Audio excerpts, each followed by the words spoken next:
నీ కొలువలేని లోతైన ప్రేమతో ప్రేమించినావు.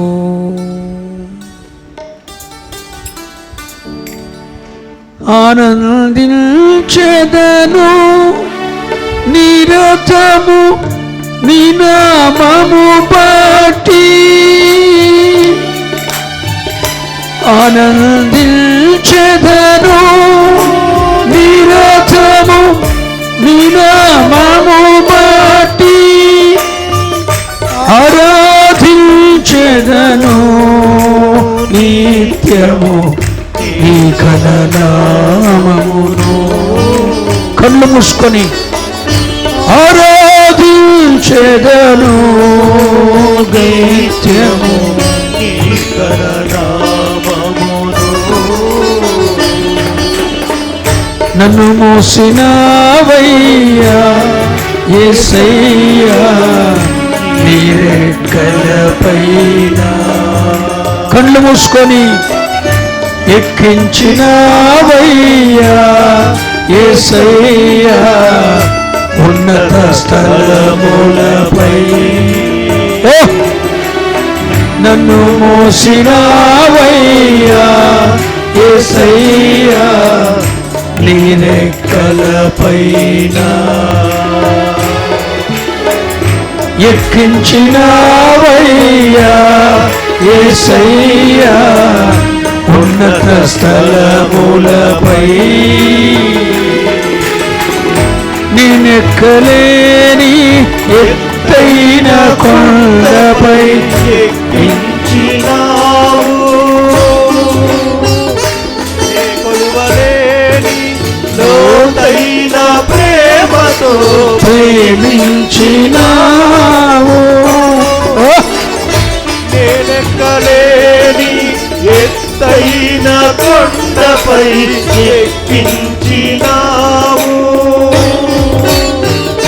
నీ కొలువలేని లోతైన ప్రేమతో ప్రేమించినావు. ఆనందించెదను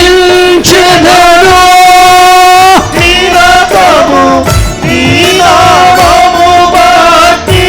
అందరూ ఆనందించెదను నిరతము నీ నామము బట్టి, ఆరాధించెదను నిత్యము. రేపబడండి ఆత్మతో. ఆరాధించెదను నిత్యము నీ గణనామమును.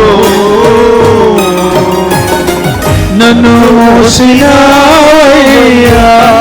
యేసయ్యా నీ రెక్కలపైన. ఎక్కించినవయ్యా యేసయ్యా ఉన్నత స్థలములపై. హల్లెలూయా.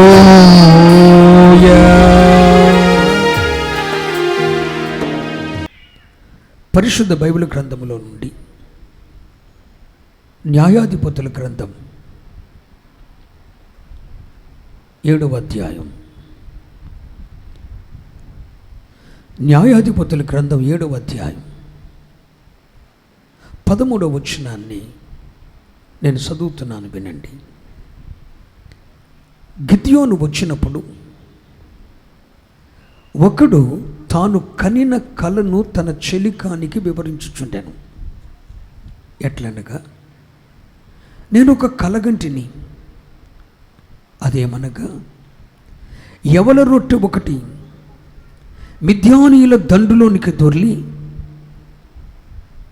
ఒక గుడారమునకు వచ్చి దాన్ని పడగొట్టి తల క్రింద చేసినప్పుడు ఆ గుడారము పడిపోయినని చెప్పాను. అందుకు వాని చెలికాడు, అది ఇశ్రాయేలీయుడైన యోవాషు కుమారుడగు గిద్యోను ఖడ్గమే కానీ మరేమీ కాదు. ఈ మాట నాతో చెప్తారా? యవల రొట్టె ఒకటి మిద్యానీయుల దండులోనికి దొర్లి ఒక గుడారమునకు వచ్చి దాన్ని పడగొట్టి తలక్రిందు చేశాను.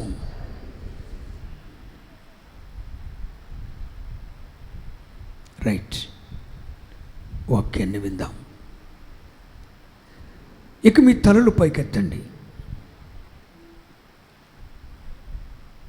దైవజనుడి ముఖాంతరంలో ఉండి ప్రభు ఏం మాట్లాడతాడో వినండి. చాలా క్లుప్తమైన సందేశం మీకు అందిస్తాను. యవల రొట్టె ఒకటి దొర్లి మిద్యానీయుల దండులోనికి వచ్చి వారి గుడారాన్ని పడగొట్టి తలక్రిందులు చేశాను. యవల రొట్టె ఒకటి. ఇది మిద్యానీయులలో ఒకటికి వచ్చిన కళ. ఈ కళ, మిద్యానీయులు అంటే దేవుని ప్రజలకు ఆగర్భ శత్రువులు.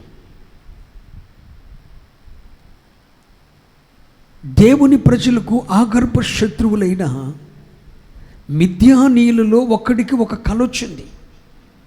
ఆ కళ ఏంటంటే, ఒక యవల రొట్టె దొర్లుకుంటూ వచ్చింది, మిద్యాను గుడారం మీద పడింది, దాన్ని పడగొట్టింది, తలక్రిందు చేసింది.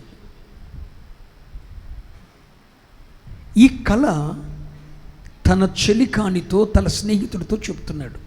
ఒరే, రాత్రి నాకు కళ వచ్చిందిరా, ఒక యవల రొట్టె దొర్లుకుంటూ వచ్చిందిరా, ఒక మిద్యాను గుడారం మీద పడిందిరా, ఆ యవల రొట్టె వచ్చి మిద్యాను గుడారాన్ని పడగొట్టి ఆ గుడారాన్ని తలక్రిందులు చేసిందిరా, ఈ కళ వచ్చిందిరా నాకు అని చెప్పి కళ వచ్చిన వాడు తన స్నేహితునితో, తన శలికానితో చెప్తున్నాడు. ప్రభు అన్నాడు, గిద్యోన్, ఒక్కసారి నీ శత్రువులు నిన్ను గూర్చి ఏం చెప్పుకుంటున్నారు రా అని చెప్పి వీరు మాట్లాడుకోక మునిపే దేవుడు గిద్యోన్ని తీసుకొచ్చి అక్కడ నిలబెట్టాడు. గిద్యోనేమో ఇశ్రాయేలీయుడు, అదుగో ప్రక్కనొచ్చి నిలబడ్డాడు. మిద్యానీయుల గుడారాల ప్రక్కన దేవుని సంబంధి అయిన గిద్యోను నిలబడ్డాడు. దేవుని శత్రువులైన మిద్యానీయులు ఇద్దరు మాట్లాడుకుంటున్నారు. నాకు ఈ కళ వచ్చిందిరా, ఒక రొట్టె వచ్చింది, ఒక రొట్టె యవల రొట్టె దొర్లుతూ వచ్చింది, మిద్యాను గుడారం మీద పడింది, ఆ మిద్యాను గుడారం తల్లక్రిందులైపోయిందిరా, ఈ కళ నాకు వచ్చిందిరా, ఈ కళభావం ఏంటి అని చెప్పి తన స్నేహితుడితో చెప్తుంటే తన సిలికాడు అంటున్నాడు, తన స్నేహితుడు అంటున్నాడు, ఈ యవల రొట్టె యోవాషు కుమారుడైన గిద్యోను ఖడ్గమే కానీ మరొకటి కాదు. స్తోత్రం చెప్పరే. ఆ యవల రొట్టె గిద్యోను ఖడ్గం, గిద్యోను ఆయుధం అని శత్రువులు చెప్పుకుంటున్నారు. ఈ రాత్రి కాల సమయంలో యవల రొట్టె దొర్లుతూ వచ్చింది. ఆ యవల రొట్టె ఏంటో కూడా మనమేమి మర్మం చెప్పనవసరం లేదు. యవల రొట్టె ఫలానా అని మన టాలెంట్ ఏమి ఉపయోగించిన అవసరం లేదు. అక్కడ యవల రొట్టె గిద్యోను యొక్క ఆయుధం అని చెప్పి బైబిల్ క్లియర్గా రాసేసింది. Praise the lord. గిద్యోనుకున్న ఆయుధం, గిద్యోను ఖడ్గం, ఆ యవల రొట్టె. గిద్యోనుకున్న ఆయుధమే ఆ యవల రొట్టె. ఆ యవల రొట్టె దొర్లుతూ వచ్చి మిద్యానీయుల గుడారం మీద పడి దాన్ని తలక్రిందు చేసింది.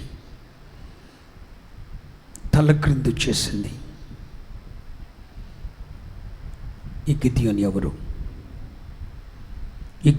ఎవరు? ఇతని గురించి బైబిల్లో రాయబడిన మాట ఏంటో తెలుసా? ఎన్నిక లేనివాడు, చూడండి, న్యాయాధిపతుల గ్రంథం 6వ అధ్యాయం 15వ వచనం. అందుకు చిత్తము నా ఏలినవాడ, దేని సహాయము చేత నేను ఇశ్రాయేలును రక్షింపగలను? నా కుటుంబం మనష్షే గోత్రంలో ఎన్నిక లేనిదే, నా పితరుల కుటుంబంలో నేను కనిష్ఠున్నై ఉన్నానే అని అతనితో చెప్పాడు. దేవుడు వచ్చి గిద్యోనుతో చెప్తుంటే, గిద్యోను, ఇశ్రాయేలీల రక్షణ కొరకు నేను ఏర్పాటు చేసుకున్నాను. ఇదిగో ఇసుక రేణువులంత విస్తారమైన మిద్యానీయులను, మిడతల దండంత విస్తారంగా ఉన్న మిద్యాను, అమాలేకీయులు, తూర్పు దేశపు శత్రువులను ఒకే ఒక మనిషిని హతమార్చినట్లు నీవు వారిని హతమార్చి పారేస్తావు. వారేమో నీ దృష్టికి మిడతల దండంత ఉంటారు. ఇసుక రేణువులంతా లెక్కించలేని శత్రువులు మిద్యానీయులుగా నీకు కనపడతారు. అవును, వాస్తవానికి వారు మిడతల దండంత విస్తారంగా ఉన్నారు. నీ శత్రువులైన మిద్యానీయులు, అమాలేకీయులు, తూర్పు వారు మిడతల దండంత ఉన్నారు. ఇసుక రేణువుల వల్ల లెక్కకు మించి ఉన్నారు. కానీ ఆ ఇసుక రేణువులంత, మిడతల దండంత విస్తారమైన సైన్యాన్ని ఒకే ఒక మనిషిని అంతమొందించినట్లు నీ ఒక్కడువు ఆ మిడతల దండంత సైన్యాన్ని, ఇసుక రేణువులంత విస్తారమైన శత్రువులను ఒకే ఒకరిని హతమార్చినట్లు హతమార్చేస్తావు అని ప్రభు చెప్తుంటే, గిద్యోను అంటాడు, ప్రభువా, దేని సహాయం చేత నేను ఈ కార్యాన్ని చేస్తాను? నేనేమైనా బలవంతున్నా? నేనేమైనా ఘనమైన వాడినా? కాదే. నా గోత్రం మనష్షే గోత్రంలో ఎన్నిక లేనిదే. అసలు నా గోత్రమే ఎన్నిక లేని గోత్రమే. నా కుటుంబంలో చూస్తేనేమో నేను దేవుని సన్నిధిలో నిలవటానికి కానీ, దేవుడు వాడుకునే పాత్రగా ఉండటానికి కానీ హక్కు లేని కనిష్ఠున్నై ఉన్నానే. దేవుడు వాడుకోవటాన్ని నేను అర్హుణ్ణి కాదే.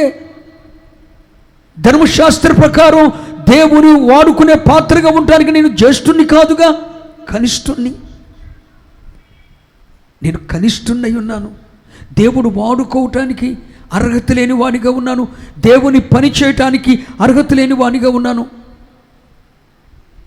నా గోత్రం చూస్తే అన్ని గోత్రాల కంటే ఎన్నిక లేనిదే. దేని సహాయం చేత?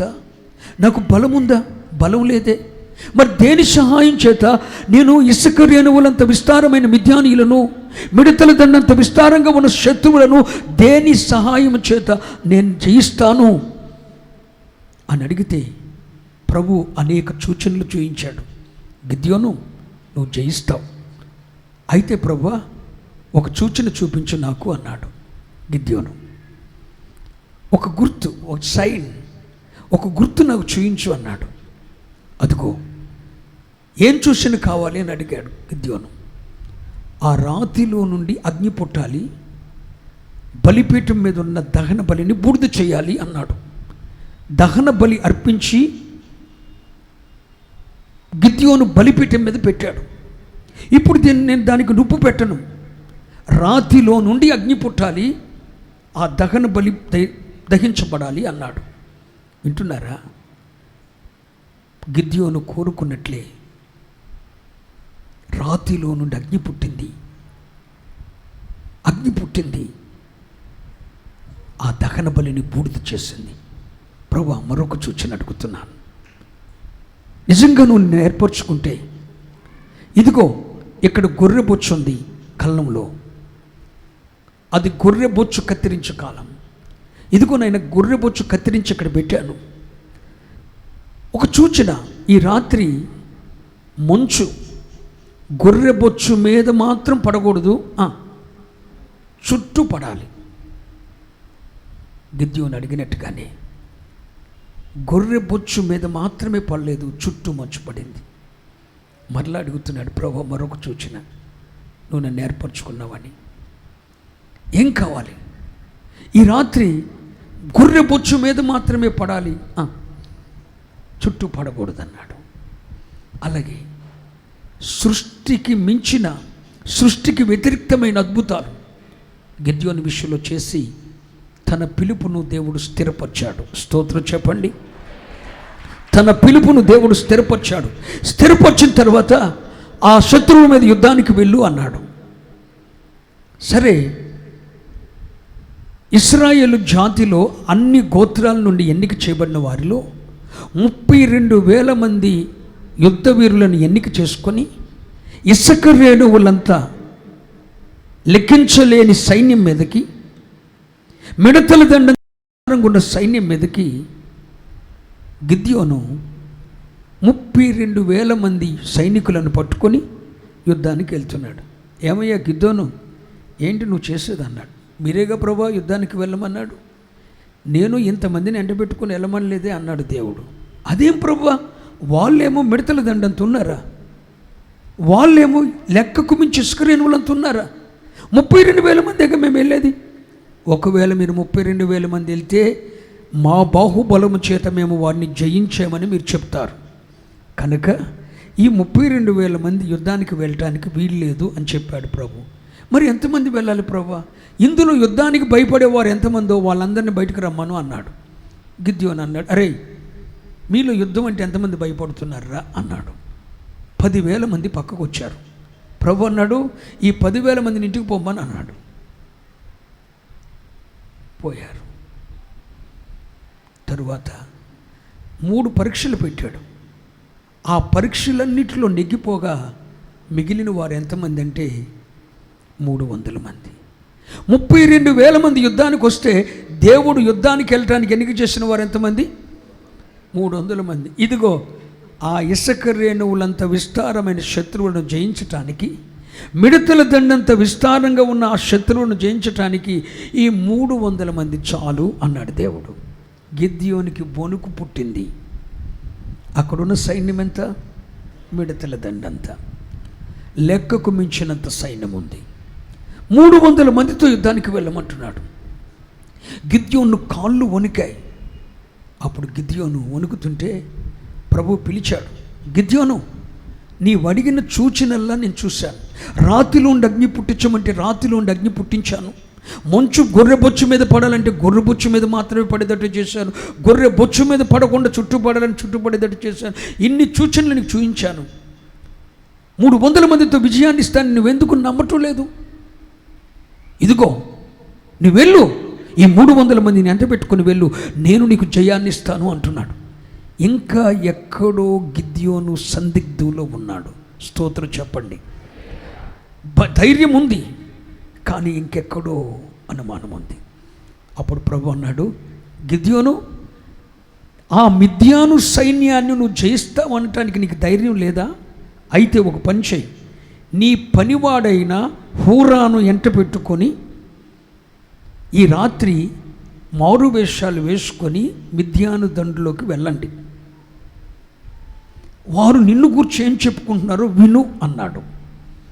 అప్పుడు గిద్యోను ఏం చేశాడు, తన పనివాడిని వెంట పెట్టుకొని యుద్ధానికి వెళ్ళమంటే వెళ్ళలేదు, కానీ వారు నిన్ను గురించి ఏం చెప్పుకుంటున్నారు, అసలు నేను వాళ్ళకి తెలిస్తేగా వాళ్ళు నన్ను గురించి.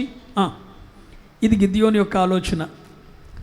నేను వారికి తెలిస్తేగా, నా వైపు చూడండి, నేను మిద్యానీయులకు తెలవను, నేను ఎన్నిక లేని వాడిని, నా సంగతి ఎవరికి తెలియదు, గానుగు చోటును గుళ్ళతో దుల్ల కొట్టుకుంటూ దొంగ బ్రతుకు బతుకుతున్నాను, నేనెవడికి తెలుసు అనుకున్నాడు గిద్యోను.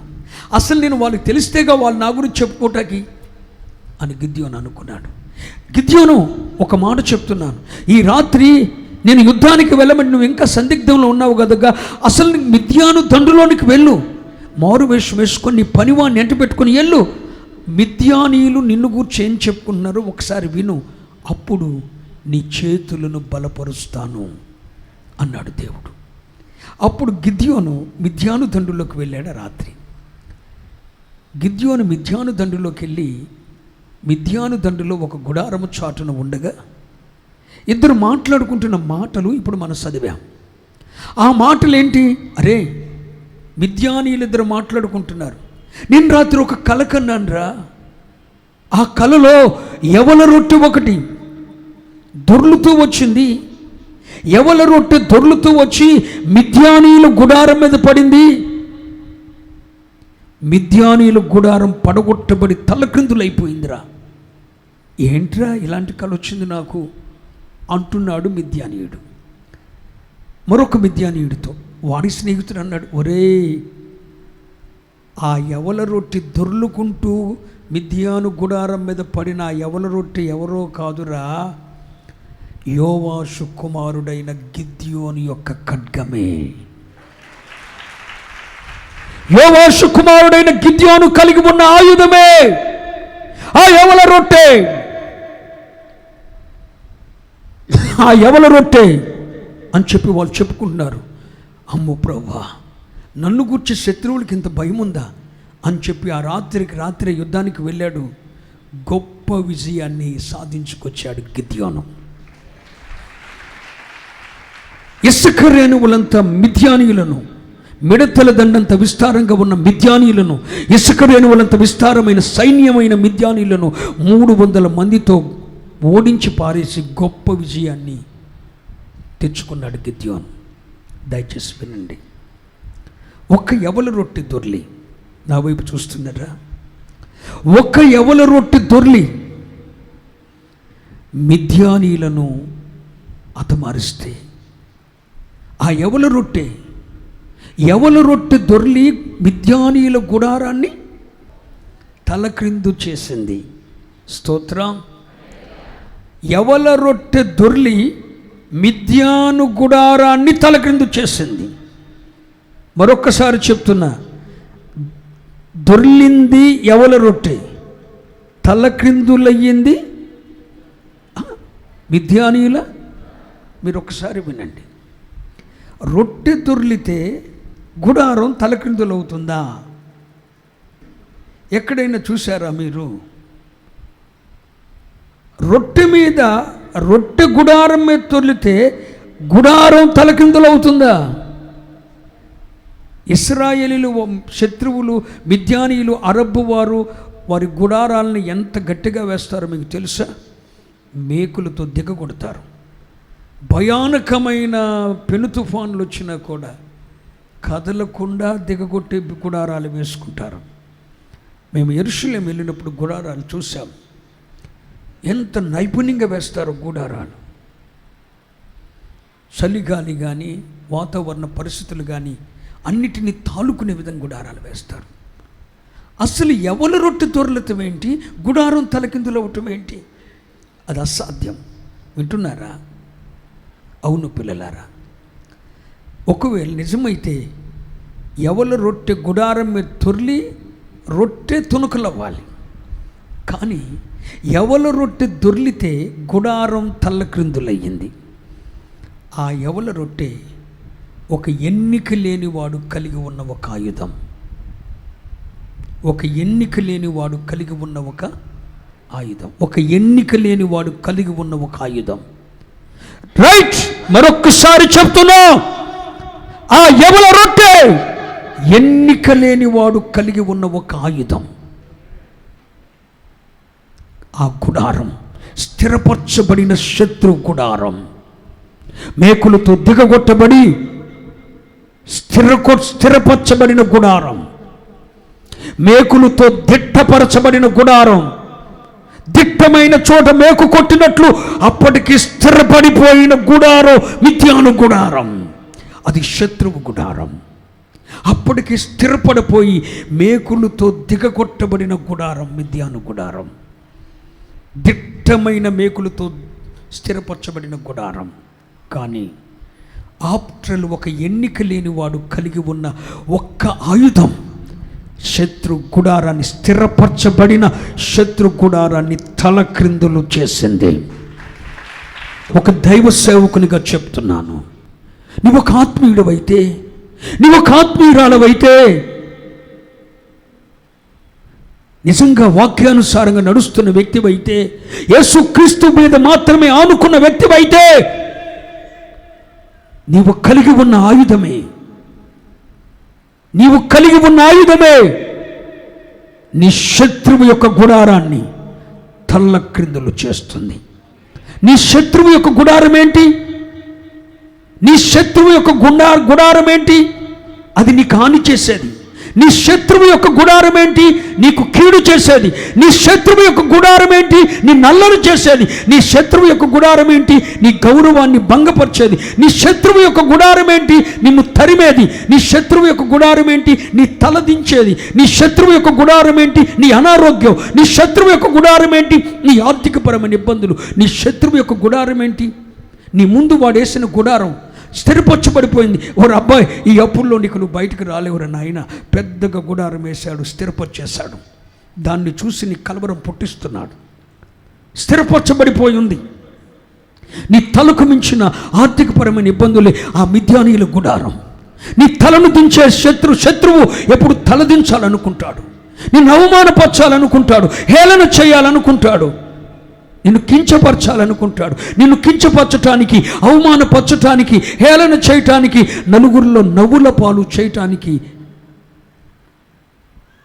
నిన్ను తరమటానికి, నిన్ను కృంగ చేయటానికి, నీకు భయం పుట్టించటానికి, నీకు వణుకు పుట్టించటానికి, ఇక నువ్వు బాగుపడవు, ఇక నువ్వు స్థిరపడమని భయం పుట్టించటానికి నీ ముందు వాడు పెట్టిన పరిస్థితులన్నీ కూడా మిద్యాను గుడారమే. మిద్యాను గుడారమే. మేకులతో స్థిరపరిచేశాడు. పెద్ద గుడారాన్ని, పెద్ద టెంట్ వేశాడు, పెద్ద గుడారం వేశాడు. ఓ అబ్బాయి చూడరా బాబు, ఎంత పెద్ద గుడారం ఉందో. నువ్వేమో ఒక చిన్న రొట్టెవు, అదేమో పెద్ద గుడారం. ఎప్పటికే మేకులతో పాతుకుపోయింది. ఆ గుడారాన్ని నువ్వేం చేస్తావు? నీకంటే చూడ గుడారం ఎంత పెద్దగా ఉందో. అనారోగ్యం చూడు ఎంత పెద్దగా ఉందో. నీ శత్రువు చూడు ఎంత పెద్దగా ఉన్నాడో. నీ మీదకి వచ్చిన సమస్య చూడు ఎంత పెద్దగా ఉందో. ఇంత పెద్ద సమస్యలు బయటకు వస్తావా? నువ్వు ఆప్తులు ఒక ఎవల రొట్టెవా? అక్కడున్నది గుడారమా? మేకులతో దిట్టంగా స్థిరపరచబడిందా? నువ్వేం చేస్తావు అంటూ సాతాను నీ ముందు అదిగో మిద్యాను గుడారాన్ని ఉంచాడు. అర్థమవుతుంది అన్నవాళ్ళు మీ చెయ్యెత్తి దేవునికి స్తోత్రం చెప్పండి. మరొక్కసారి చెప్పండి, యేసయ్యా నాతో స్పష్టంగా మాట్లాడు ప్రభువా, యేసయ్యా నాతో స్పష్టంగా మాట్లాడు ప్రభువా. చెప్పండి, యేసయ్యా నాతో మాట్లాడండి. హల్లెలూయా. ఆ గుడారాన్ని ఉంచాడు. నీవు చూస్తేనేమో ఎన్నిక లేని గిద్యోనువి. ఎన్నిక లేనివాడు గిద్యోను. గిద్యోను చూస్తే ఎన్నిక లేనివాడు. ఎన్నిక లేని గిద్యోనే ఆ యెవల రొట్టె. ఒకసారి మీ తల్ల పైకి చెప్తే ఒక విషయాన్ని మీకు గుర్తు చేస్తా. బైబిల్లో గోధుమ గింజ, గోధుమ పిండి, గోధుమ రొట్టె ఇవన్నీ ప్రభు అయిన యేసుక్రీస్తు ప్రభుని చూస్తాయి. గోధుమ రొట్టె యేసయ్యకు సూచన, గోధుమ గింజ యేసయ్యకు సూచన. గోధుమ గింజ, గోధుమ పిండి, గోధుమ రొట్టె ఇవన్నీ యేసయ్యకు సూచన. కానీ యెవల పిండి, యెవల రొట్టె, యెవలు ఒక విశ్వాసికి సూచన. ఎందుకు పాస్టర్ గారు మీరు అలా అంటారు? ఇశ్రాయేలుకు 2 పంటలు ఉంటాయి. నెంబర్ 1, మొదటి పంట గోధుమలు. అవి రాజులకు, సామంతులకు గోధుమల పంట. రెండవ పంట యెవలు. మొదటి పంట గోధుమలు, అది ధనికులకు, సామంతులకు, రాజులకు దాన్ని వాడేవారు. యెవలు పేదవారికి, మధ్యతరగతి వారికి. అంటే యెవలు ఎన్నిక లేనివి. అర్థమవుతుందా? యెవలు ఎన్నిక లేనివారు. సేవకులారా, మీ సంఘ బిడ్డల ఎదుట ఒకవేళ నీవు ఒక ఎన్నిక లేని వాడవైతే దేవునికి స్తోత్రం. నీ సంఘం ఎదుట నువ్వు ఒక ఎన్నిక లేని వాడిగా ఉంటే దేవునికి స్తోత్రం. నీ జాతి ఎదుట ఒక ఎన్నిక లేని వాడిగా ఉంటే దేవునికి స్తోత్రం. నీ సంఘములో నువ్వు ఒక ఎన్నిక లేని వ్యక్తిగా ఉంటే దేవునికి స్తోత్రం. నీ సమాజంలో నీవు ఒక ఎన్నిక లేని వ్యక్తిగా ఉన్నావేమో దేవునికి స్తోత్రం. కానీ ఇది గోధుమ రొట్టె కాదు, దొర్లుతూ వచ్చింది. యెవల రొట్టె. మొదటి పంట గోధుమ పంట, సేవకు ఉపయోగపడుద్దని చెప్తున్నా. రెండవ పంట యెవల పంట. ప్రథమ ఫలంగా యేసుక్రీస్తు మృతులలో నుండి లేచాడు. మీకు అర్థం కాకపోయినా వీళ్ళకి అర్థమవుతుంది. ప్రథమ ఫలంగా యేసుక్రీస్తు మృతుల్లో నుండి లేచాడు. మొదటి పంట ఎవరు? గోధుమ. తరువాత లేసేది మనం పునరుద్ధానులమై. ఇది రెండవ పంట, మనం యవలం. గోధుమ పంట విలువ కలది, యవలు దానికంటే ఎన్నిక లేనిది. గోధుమ ఎదుట యవలు ఎన్నిక లేనివే. అవును, ఎన్నిక లేని యవల రొట్టె, ఎన్నిక లేని గిద్యోను. మరొక మాట చెప్పున, మీకు ఒక విషయం గుర్తుందా? క్రొత్త నిబంధనలో యేసయ్య ఒక అద్భుతం చేశాడు. 5 రొట్టెలతో రెండు చిన్న చేపలతో ఇంచుమించు 20,000 మందికి యేసయ్య ఆహారం పెట్టాడు. 20,000 ఎంతంటారేంటి పాస్టర్ గారు? 5,000 మందిగా. అక్కడ ఉన్న సంఖ్య ఏంటంటే స్త్రీలు పిల్లలు కాక పురుషులు 5,000 మంది. అంటే లెక్కించటం స్త్రీలను లెక్కించటం వల్ల కాలేదు, పిల్లలను లెక్కించటం వల్ల కాలేదుగా పురుషులు లెక్కెట్టారు. పురుషుల సంఖ్య మాత్రం ఎంత? 5. బైబిల్ పండితుల అభిప్రాయ ప్రకారం స్త్రీలు పిల్లలను కలుపుకుంటే 20,000 మంది పైగా ఉన్నారు ఆ ఆరాధనలో. ఆ 20,000 మందికి యేసయ్య 5 రొట్టెలు 2 చిన్న చేపలు విరిచి వడ్డం చేశాడు కదా. యేసయ్య విరిచిన ఆ 5 రొట్టెలు ఏమి రొట్టెలు మీకు తెలుసా? గోధుమ రొట్టెలు కాదు, గోధుమ రొట్టెలు కాదు, యవల రొట్టెలు. స్తబర్లు కొట్టండి. యవల రొట్టెలు. చూడండి, యోహాను సువార్త 6వ అధ్యాయం, పరిశుద్ధ బైబిల్ గ్రంథములో నుండి యోహాను సువార్త 6వ అధ్యాయం 9వ వాక్యం చూడండి. 5 యవల రొట్టెలు 2 చిన్న చేపలు, వాటితో యేసయ్య విరిచి వడ్డం చేశాడు. 20,000 మంది తినగా, ఇప్పుడు 13వ వచనం చూడండి. కాబట్టి వారు భుజించిన తర్వాత వారి యొద్ద మిగిలిన 5 యవల రొట్టెల ముక్కలు. ఇక 2 చేపల సంగతి అక్కడ లేదు. మిగిలిన ఏంటి? చేపలు కాదు. ఇక్కడ దొర్లుతూ వచ్చింది ఏంటి? మిద్యాను గుడారం మీదకి దొర్లుతూ వచ్చింది ఏంటి? యవల రొట్టె. యేసయ్య ఆ రోజున విరిచింది ఏంటి? 5 రొట్టెలు 2 చేపలు విరిశారు కదా, కానీ చేపల ముక్కలు మిగల అక్కడ. యవల రొట్టెలు మాత్రమే, రొట్టెల ముక్కలు మాత్రమే 12 గంపల నెత్తిన. స్తోత్రం. అక్కడ అద్భుతం జరిగింది కూడా వేటితో? యవల రొట్టెలతో. ఈ యవల రొట్టె,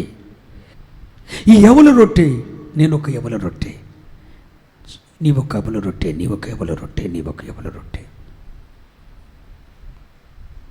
మనము యవల రొట్టెలమైతే, ఈ యవల రొట్టెలు యేసయ్య చేతులకు వెళ్తే, యేసయ్య వీటిని విరిస్తే అనేకులు తిని తృప్తి పొందగా, అనేకులకు ఆశీర్వాదం పంచగా ఇంకా మిగిలిపోతాయి. ఇంకా మన జీవితం మిగిలిపోయి ఉంటుంది. దేవునికి స్తోత్రం. 5 రొట్టెలు విరిస్తేనే 12 గంపలు మిగిలాయి. 5 యవల రొట్టెలు విరిస్తేనే అక్కడ 12 గంపలు మిగిలాయి. ఇక్కడ యవల రొట్టె దొర్లితేనే మిద్యాను గుడారం తలక్రిందులైపోయింది. ఆ యవల రొట్టె ఎవరో కాదు చెల్లెమా, ఆ యవల రొట్టె ఎవరో కాదు బ్రదర్, ఎన్నిక లేని నీవే ఆ యవల రొట్టె. ఎన్నిక లేని నేనే ఆ యవల రొట్టె. అవును కదా, ఆ యవల రొట్టె నీవే, ఆ యవల రొట్టె నేనే. ఈ యవల రొట్టె ఆ రోజున గిద్యాను అనే యవల రొట్టె, గిద్యాను చేతిలో ఉన్న ఆయుధం అనే యవల రొట్టె దొర్లింది. అప్పటికే మేకులతో దిట్టంగా స్థిరపరచబడిన శత్రు గుడారాన్ని తల్లకిందులు చేసింది. ఈ రాత్రి చెప్తున్నాను, దేవుని చేతిలో నువ్వు వాడబడుతున్న వ్యక్తివైతే, దేవుని కబంధాస్తాల్లోనికి వెళ్ళిన ఒక యవల రొట్టెవైతే, ఒక యవల రొట్టెనైనా నిన్ను విసురుతాడు, నువ్వు దొర్లుతూ పోతావు. ఆయన విరుస్తాడు, అనేకులకు ఆహారం అవుతావు. ఆయన నిన్ను విసురుతాడు, నువ్వు దొర్లుతూ వెళ్తావు. నీ ముందున్న పెద్ద పెద్ద గుడారాలను, శత్రు గుడారాలను కూడా, నీ శత్రు వేసిన దిట్టంగా స్థిరపరచబడిన నిన్ను కలవరపరచటానికి, భయపరచటానికి, నిన్ను ఆందోళనకు గురి చేయటానికి, నిన్ను టెన్షన్ చేయటానికి నీ ముందు సాతాను కట్టిన పెద్ద పెద్ద గుడారాలను సైతం కూడా యేసయ్య చేతిలోండి దొర్లిన రొట్టెవైతే నీవు గుడారం తల్లక్రిందులు చేస్తావు. ఎవల రొట్టె దొర్లింది, మిద్యానీయుల గుడారం తల్లక్రిందులయ్యింది. సాతాను అప్పటికే దిట్టంగా మేకులతో కొట్టినట్టు స్థిరపరచబడిన గుడారం, స్థిరపరచబడిన వాడి గుడారం తల్లక్రిందులైపోయింది. ఎవల రొట్టె అద్భుతం జరిగింది, ఎవల రొట్టె దొర్లింది. ఆ ఎవల రొట్టె ఎవరో కాదు, ఎన్నిక లేని గిద్యోనే. ఈరోజు ఆ ఎవల రొట్టె ఎవరో కాదు, ఎన్నికే లేని అనుకుంటున్న నీవే ఆ ఎవల రొట్టె. ఎన్నిక లేని వాడిని అనుకుంటున్న నేనే ఆ ఎవల రొట్టె.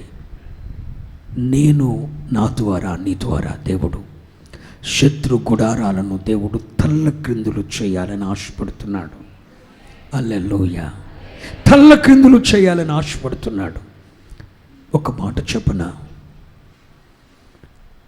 దావీదు చేతిలో గొలియాతు తల్లక్రిందులు కాలేడా? చెప్పండి, తల్లక్రిందులు కాలేదా?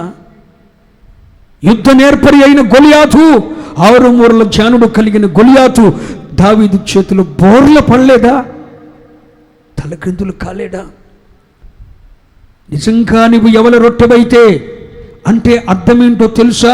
2వ పంటవైతే, ఆ 2వ పంట అంటే అర్థం ఏంటంటే క్రీస్తుతో కూడా మరణించి తిరిగి లేచిన పునరుద్ధాన అనుభవం. అంటే అర్థం ఏంటంటే నీ పాపమును పాతిపెట్టి, పాపమును సమాధి చేసి యేసు క్రీస్తుతో కూడా నూతన పరచబడిన వ్యక్తిగా లేపబడిన ఎవల పంటవైతే, ఎవల పంట నుండి తయారు కాబడిన ఒక నూతన జన్మ పొందిన ఎవల రొట్టెవైతే, నీ శత్రువు నీ ముందు తల్లక్రిందులవుతాడు యేసు నామమున. నువ్వు ఎవల పంటవు కావాలి అంటే అర్థం ఏంటి? నీ పాపము సమాధి చేయబడాలి, నీవు నూతన జన్మ పొందిన వ్యక్తిగా తిరిగి లేపబడ. నువ్వు 2వ పంట పునరుద్ధాన అనుభవం. నీవు క్రీస్తుతో కూడా లేపబడిన అనుభవం. అంటే నీ పాపమును సమాధి చేసి, పాపమును భూస్థాపితం చేసి, యేసయ్యతో కూడా నూతన జన్మ పొంది ఇక పాపము జోలికి పోను అని తిరిగి లేచిన ఒక నూతన వ్యక్తివైతే నీవే ఆ ఎవల రొట్టె. ఆ ఎవల రొట్టె చేతిలో మిద్యానీయుల గుడారం తల్లక్రిందులైపోయింది. ఒక మాట చెప్పున, వారు ఇసుక రేణువులంతా, వారు మిడతల దండంతా. గిద్యోను ఒకే ఒక్కడు మిడతల దండంత విస్తారమైన సైన్యాన్ని ఎవల రొట్టెగా దొర్లి తల్లక్రిందులు చేశాడు. వా వండర్ అని ఆశ్చర్యపడేటట్లు, అద్భుతం అనుకునేటట్లు చూశాడు. ఈ రాత్రి నీ బిడ్డల ద్వారా ఇదే అద్భుతం దేవుడు చేయబోతున్నాడు. వీడురా, వీళ్ళ తల్లిదండ్రుల చరిత్ర తల్లక్రిందులు చేశాడురా. ఆ పతనమైపోయిన చరిత్ర అంతటిని సమాధి చేసి ఒక నూతన చరిత్ర రాసినటువంటి గనుడురా వీడు. గనురాలురా ఈమె. వాళ్ళ చరిత్ర తలకిందులు చేశాడురా. వాళ్ళ శపితమైన చరిత్ర తలకిందులు చేసి వారి వంశాన్ని నిలబెట్టిన వాడురా అని చెప్పి నీ బిడ్డను గూర్చి, నీ కుమార్తెను గూర్చి ప్రజలు చెప్పుకునే విధంగా నా ప్రభు నిన్ను ఎవల రొట్టెగా మార్చబోతున్నాడు. ఎవల రొట్టెవైతే నీ చరిత్ర దేవు తలకిందులు చేయగలవు. మిద్యాను గుడారమే తల్లక్రిందులైపోయింది. నీ పతనమైపోయిన చరిత్రను తల్లక్రిందులు చేసి రాస్తావు. నీ శత్రువు గుడారాన్ని తల్లక్రిందులు చేస్తావు. నీ శత్రువులు ఎంతైనా భయపడిన అవసరం లేదు. రోజు రోజుకి శత్రువుల సంఖ్య పెరుగుతూ ఉన్నా, శత్రువుల సహవాసంలో పెరిగే వారి సంఖ్య విస్తరిస్తున్నా, డోంట్ వరీ, బాధపడిన అవసరం లేదు. శత్రువుతో చెయ్యి కలిపే వాళ్ళు ఎక్కువైపోతున్నా కూడా మనం భయపడిన అవసరం లేదు. ఎందుకో తెలుసా? మనము పునరుద్ధాన అనుభవంతో తిరిగి లేపబడిన యవల రొట్టెలం. యవల రొట్టెలం. యవల రొట్టె దొర్లితే గుడారం పడవలసిందే తప్ప, గుడారం తల్ల క్రిందులు అవ్వాల్సిందే తప్ప యవల రొట్టె ముక్కలు కాలేదు. మనము దేవుని పిల్లలం, ఆత్మ సంబంధులం. 100 మంది చేతులు, 1,000,000 మంది చేతులు వెలిగే సూర్యునికి అడ్డంగా పెట్టిన ఆ కాంతిని ప్రకాశింపకుండా చేయలేవరా? చేయగలవా చెప్పండి?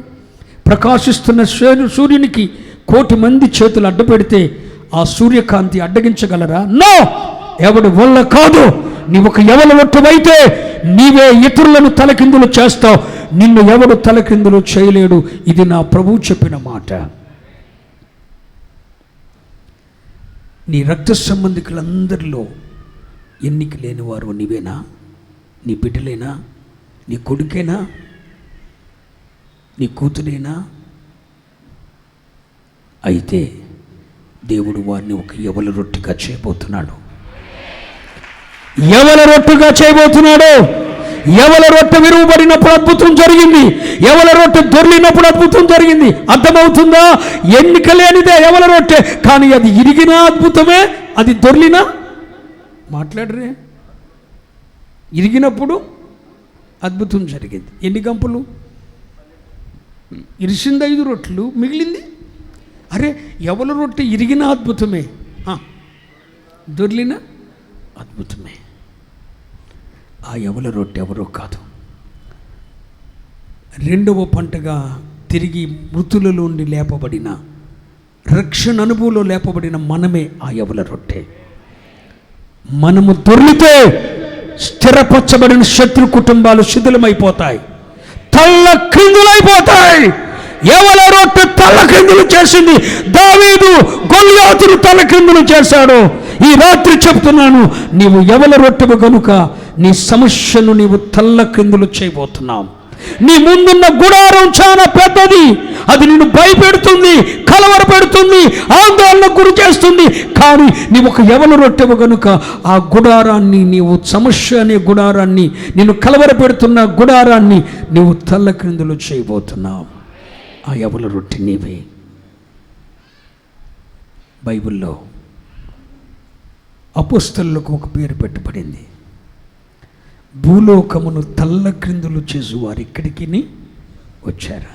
అపోస్తల కార్యాలు 17వ అధ్యాయం 6వ వాక్యం. అపోస్తల కార్యాలు 17వ అధ్యాయం 6వ వాక్యం చదవండి. అపోస్తల కార్యాలు 17వ. వారు కనబడనందున యాసోనును కొందరు సహోదరులను ఆ పట్టణపు అధికారుల యొద్దకు ఈడ్చుకుని పోయి భూలోకమును తలక్రిందులు చేసిన వీరు. ఏంటండి? భూలోకమును తలక్రిందు చేసిన వీరు ఇక్కడికి కూడా దేన్ని తలకిందులు చేశారట? యవల రొట్టె దొర్లి దేన్ని తలకిందులు చేసింది? యవల రొట్టె తొర్లింది శత్రు గుడారాన్ని. దయచేసి ఈ మాట మీ హృదయంలోకి తీసుకోండి. యవల రొట్టె దొర్లింది శత్రు గుడారాన్ని తలక్రిందులు చేసింది. ఇప్పుడు అపోస్తలులకు అపోస్తలు అంటే ఎవరు? యేసు ప్రభువారి యొక్క శిష్యులు. యేసుక్రీస్తు ప్రభువారి యొక్క శిష్యులకు ప్రజలు పెట్టిన పేరేంటో తెలుసా? అధికారులు ఇచ్చిన బిరుదేంటో తెలుసా? భూలోకమును తల్ల క్రిందు చేసిన వీరు. స్తోత్రం. స్తబలు కూడా దేవుని మహింపరచండి. ఏం చేశారట? వారు భూలోకాన్ని తల్ల క్రిందు చేశారట. తల్ల క్రిందు చేశారట. కెరూబు చేయి కలిసింది, తల క్రిందులైపోతుంది. దయచేసి వినండి. 12 మంది అపోస్తలు తల క్రిందులు చేశారు భూలోకాన్ని. వారెవరు? 12 మంది అపోస్తలు ఎన్నిక లేని వారు. కానీ వారు ఏం చేశారు? భూలోకాన్ని. మనం తలకిందులై తపశ్చేతనం సేవ చేయటానికి తలక్రిందులు చేయట్లా. యవల రొట్టె మిద్యాను గుడారాన్ని తలకిందులు చేసింది. 12 మంది అపోస్తలులు భూలోకాన్ని తలకిందులు చేశారు. దావీదు గొల్యాతును తలకిందుగా బోర్లు పడేటట్లు చేశాడు. మరి నువ్వేం చేస్తున్నావు? పౌరుషం తెచ్చుకోండి, పౌరుషం గలవారై ఉండండి, లేవండి. మీ శత్రు గుడారం ఎంత బలమైనదైనా కావచ్చు. దిట్టంగా మేకులతో కొట్టబడి స్థిరపరచబడిన సిద్ధాంతాలతో కూడిన సంఘాలు ఇప్పటికక్కడ పాతుకుపోయి ఉండొచ్చు. ఆ దవల రొట్టె దొర్లితే చాలు గుడారం కూలిపోవలసిందంతే. అమ్మో, ఎవల రొట్టె సామాన్యమైంది కాదు. ఒరే, కలొచ్చిందిరా, ఎవల రొట్టె దొర్లిందిరా, గుడారం మీద పడిందిరా. అదేంటురా, గుడారం పడిపోయి తలకిందులు అయిపోయిందిరా, నాకు భలే ఆశ్చర్యంగా ఉందిరా. ఒరే, అదేమనుకున్నావురా, అది గిద్యోను గాడు ఖడ్గంరా, గిద్యోను గాడు ఆయుధంరా, వాడు ప్రార్థనరా అని జనం చెప్పుకోవాలి. దేవునికి స్తోత్రం. వాడు కలిగి ఉన్న ఆయుధమే. శరీర సంబంధమైన ఆయుధాలు కాదు కానీ ఆత్మ సంబంధమైన యుద్ధాపకరణాలు కలిగిన వారం మనం. వెళ్ళండి. అప్పటికే పాతుకుపోయిన ఎంతో సంఘాలున్నా, మిషనరీలున్నా, నామకార్థ క్రైస్తవ సంఘాలు పాతుకుపోయిన గుడారాలు మేకులతో దట్టంగా పాతుకు. నీ సమస్య పెద్దదే, నీ ముందున్న శత్రు పెద్దోడే, నువ్వు చిన్న రొట్టెవే, నువ్వు ఎన్నికలేని అవల రొట్టెవే. దొర్లో ఏ సున్నామని అడ్డం పెట్టుకుని దొరలో ఏ సున్నామనో చేస్తున్నా దొర్లుకుంటూ వస్తుంది యవ్వల రొట్టె. అందరు చెప్పుకోవాలి, ఒరే ఎవల రొట్టె దొరుకుతుంది రోయ్.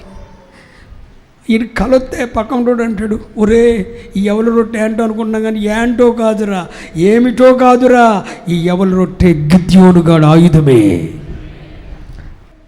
నువ్వు కలిగి ఉన్న ఆయుధాన్ని కన్నీళ్ళు ఆయుధంగా కలిగి ఉన్నవా, అంతే చాలు. ఆ ఆయుధమే నీ ఎవల రొట్టె. స్తోత్రం. కన్నీటి ప్రార్థన, సమర్పణ, వైరాగ్యమా, కడుపు కట్టుకోగలిగిన అభిషేకం ఉందా, అదే నీ ఎవల రొట్టె, అదే నీ ఆయుధం. మనం ఒక ఆయుధాన్ని కలిగి ఉన్నాం. మనం కలిగి ఉన్న ఆయుధాలే ఎవల రొట్టెలు. స్తోత్రం. మన సమర్పణే ఒక ఎవల రొట్టె. హల్లెలూయా. మన కన్నీళ్ళే ఒక ఎవల రొట్టె. మనం కలిగి ఉన్న ఆయుధాలు ఏంటి? మన కన్నీటి ప్రార్థనాత్మ ఒక ఎవల రొట్టె, మనం కలిగి ఉన్న సమర్పణ ఒక ఎవల రొట్టె, క్రీస్తుతో మనకు కలిగి ఉన్న వైరాగ్యం మనకు ఒక ఎవల రొట్టె. వాడు రాజకీయ నాయకులతో సంబంధం కలిగి ఉన్నాడు, మనం క్రీస్తుతో రారాజు అయిన యేసుతో సంబంధం కలిగి ఉన్నాం. ఇదే మన ఆయుధం. ప్రతి ఒక్కరు అలా అనుకోవాలి. మీ వృత్తే మీ ఆయుధం. దేవుడు మీకు ఇచ్చిన ఆయుధం, ఆ ఆయుధం అదే దేవుడు మీకు ఇచ్చాడు, చాలు. దాంతో దొరలండి అంతే. యేసుక్రీస్తును కలిగి ఉన్నామని మీరు ఒక ఎవల రొట్టెలా దొరలండి. ఎంతటి శత్రు గుడారమైనా సరే మీ ఆయుధం ఎదుట కూలిపోవలసిందే. యేసు నామమున కూలిపోవటమే కాదు, పడగొట్టబడటమే కాదు, తల్ల కిందులైపోవాలి. గుడారం తిరగబడాలన్నమాట. స్తోత్రం. అర్థమైందా? ప్రపంచాన్ని పరిపాలించిన నీరో, హిట్లర్, డొమిషియన్, ప్రపంచ రోమా చక్రవర్తులే తల్ల క్రిందులుగా పడి తపస్సు చేశాడు. ఆఖరికి నీరో చక్రవర్తి అయితే యేసుప్రభు వారిని రక్షకునిగా అంగీకరించి ఒక గుడి కట్టి చచ్చిపోయాడు. యెరూషలేములో వాళ్ళ తల్లి ఒక గుడి కట్టించిందండి. ఇప్పటికీ ఉంది ఆ మందిరం. తలకిందులు అయిపోలా. మనల్ని దేవుడు పొడి బతికించింది ఎందుకు అనుకున్నారు? మనం తలక్రిందులై తపస్సు చేయడానికి కాదు, తల్ల క్రిందులు చేయటానికి. దేవునికి స్తోత్రం. ఎవల రొట్టె దొర్లింది? మేకులతో దిట్టంగా స్థిరపరచబడిన గుడారం తల్ల క్రిందులైపోయింది. ఎవల రొట్టె విరిగింది యేసయ్య చేతిలో. ఒక్కొక్కసారి ఏం చేస్తాడో తెలుసా? ఈ ఎవల రొట్టె నిరిచేస్తాడు. ఏంట్రా బాబు, ఆ పాస్టర్ గారికి అన్ని రోగాలు వస్తున్నాయి, ఏంట్రా బాబు ఆ పాస్టర్ గారికి కాళ్ళు ఇరిగిపోతున్నాయి, ఆ పాస్టర్ గారికి చేతులు ఇరిగిపోతున్నాయి, ఆ పాస్టర్ గారికి ఏంట్రా బాబు అన్ని బలహీనతలు వస్తున్నాయి, వాడే ఏంట్రా బాబు ఇరవబడుతున్నాడుగా, ముక్కలైపోతుంది. యేసయ్య ఎవల రొట్టెనే విరిచాడు. ఇరిసినప్పుడు ఏం జరిగిందో తెలుసా? అనేక మంది ప్రజలు తిన్నారు, అనుభవించారు. ఎవల రొట్టె విరిగిన అద్భుతమే. ఒక మాట చెప్పున, మాకు అనారోగ్యాలు వచ్చినా మీకు ఆశీర్వాదమే. చెప్పండి ఆమెనని. మా శ్రమలు మీకు దీవెన, మా శ్రమలు మీకు దీవెనండి. మేము విరువబడుతున్న కొలది మీకు దీవెనగా మార్చబడతాం. అందుకే మేము ఒప్పుకున్నాం. ఎవల రొట్టెగా యేసయ్య చేతులు విరగబడటానికి. ఆ యేసయ్య చేతులు విరిగిన 5 రొట్టెలు ఎవల రొట్టెలు కాదా? ఇక్కడ దొర్లిన రొట్టె ఎవల రొట్టె కాదా? ఎందుకు చెప్తున్నానంటే ఎవల రొట్టె దొర్లినా అద్భుతమే, ఎవల రొట్టె ఇరిగినా మాకేదొచ్చినా అద్భుతమే. నీకేదన్నా వస్తే ఉష్పటక్ రెడీ టు బాక్స్. మా మరణం మాత్రం యేసయ్యకు మహిమ తెస్తుంది. హల్లెలూయా. నిరీక్షణతో బ్రతుకుతున్నాం, నిరీక్షణతో బ్రతుకుతున్నాం. ఎవల రొట్టె దొర్లింది, మిద్యాను గుడారం తల్లక్రిందులైపోయింది. నీకు భయాన్ని కలవరాన్ని కలిగిస్తున్న నీ ఆర్థికపరమైన సమస్య తల్లక్రిందులు కాబోతుంది. ఈ రోజు నుండే రాసి పెట్టుకొని డైరీలో.